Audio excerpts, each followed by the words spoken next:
it do, y'all? This week we crazy in love with Gone Girl by Gillian Flynn.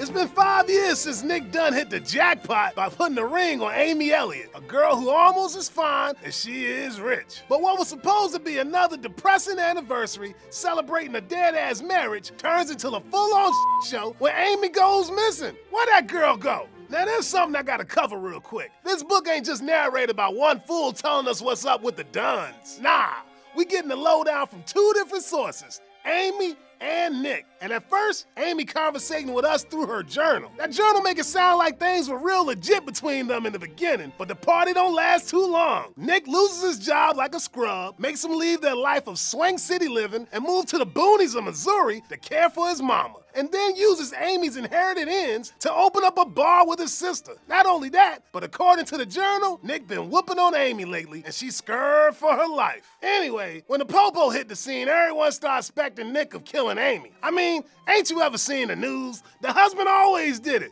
Except OJ, I guess. But when more and more evidence start piling up against him, the media gets a big old sensationalism boner and start hating on Nick like he the killer for real. Turns out, Amy ain't even dead. Matter of fact, girl faked her own death, wrote a bunk-ass diary lying her ass off, and left a whole bunch of clues to make Nick look guilty. All because he's been cheating on her like a dick. Nick soon figure out his wife is alive and just trying to burn him. But how's a brother gonna prove it to the dumbass police? Nick takes some of the heat off by playing a game that Amy playing. Brother started working it to make sure public opinion is on his side by showing his mug on TV, running his mouth about how bad a husband he was, and saying he just missed his baby girl and wanted to come back home. As for Amy, her master plan gets on when some trailer trash honkies boost all her cash. Now she ain't got no choice but to hit up her first boy toy, Desi, who been praying for a crack at that ass for years. The tables turn on Amy though, who realized that Desi just want to control her like almost every other dude she ever met.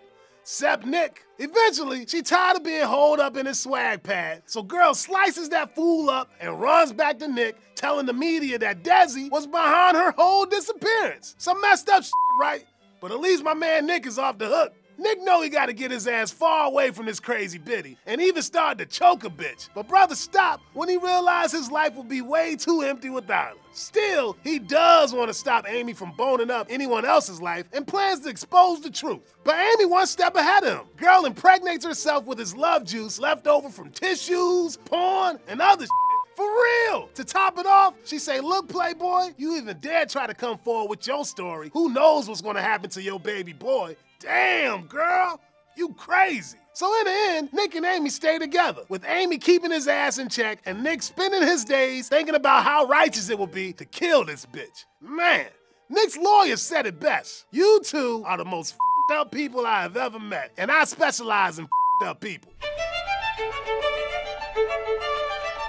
Woo! This book makes my nuts shrivel up. See? Most love stories gonna drop some romantic rhymes on your ass saying that love is the baddest and sweetest shit you'll ever know. But Flynn ain't playing no fairy tale game, nah, blood. The book's epigraph set the stage for something way more f***ed up. Love is the world's infinite mutability. Lies, hatred, murder even are all knit up in it. It is the inevitable blossoming of its opposites, a magnificent rose smelling faintly of blood. Real love means the whole package, not just the smiles, the laughs, and the good times. Love got a darker side too. That's why instead of just describing love with images of sunshine, happiness, and roses, Flynn talks about nuclear explosions, cancer, and my fave, thorns. Check it out. Nick and I fit together. I'm a little too much and he's a little too little. I am a thorn bush bristling from the overattention of my parents, and he is a man of a million little fatherly stab wounds, and my thorns fit perfectly into them. So on the one hand, we got a symbol of love where two peeps perfectly complement each other. But at the same time, that compliment all about thorns forever jabbing into open wounds. God